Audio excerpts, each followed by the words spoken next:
It is Tuesday, March 25th, and tomorrow marks 6 months since Hurricane Helene ravaged western North Carolina.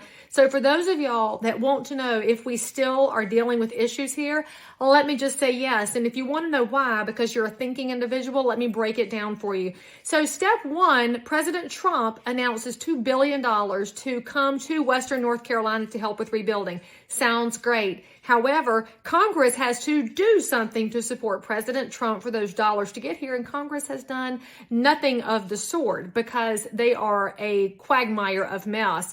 Now, the reality is the dollars is this. There's only one pathway for them to get here. One road. Now, we all know what happens in Hurricane Helene when you only have one road. When it's broken and messed up, it takes a while to get it fixed. Well, the one road for those dollars is called CBDGDR, the Community Block Development Grant Disaster Relief Pathway. And the earliest the money has ever landed in a community going through the CBDGDR is 456 days. That's 5 quarters before the dollars get here. Now, the reality of that is this, y'all. The longer it takes the dollars to arrive, the harder it is for us to save people's homes. I want to save homes to help people stay on their property. And the longer it takes, the more the mold grows and the more the rain gets in and the more the erosion continues. And so the longer it takes, the worse it is.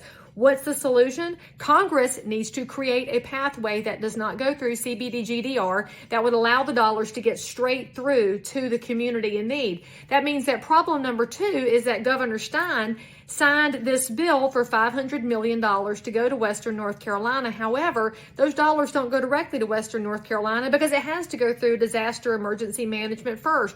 Disaster management opened up the link. Okay, that's great. But now you're talking in government speak about applying for the dollars to go to certain places. And I'm a baby nonprofit. I'm trying to figure out how to navigate a system that's not designed for people like me because I'm not a career government bureaucrat trying to grift money. I want to clear the list of repair requests that I have. If they would just let me have $2 million, I could clear all these requests with no overhead, just trying to take care of people. And you want to know who I'm helping? I've got a 79-year-old Purple Heart Vietnam veteran whose house desperately needs to be fixed before the mold runs him out of there. And I've got a single mom with 2 kids who's trying to save her house. And I've got a lady who, in the process of dealing with her flooded house, got diagnosed with MS. And so now we're trying to make her house accessible. That's the kind of people on my list. No insurance help. They did not qualify for big help from FEMA, and they don't know where to go in the state. And so the dollars all look good in the news cycle, but they don't get to the people, and that's the frustration.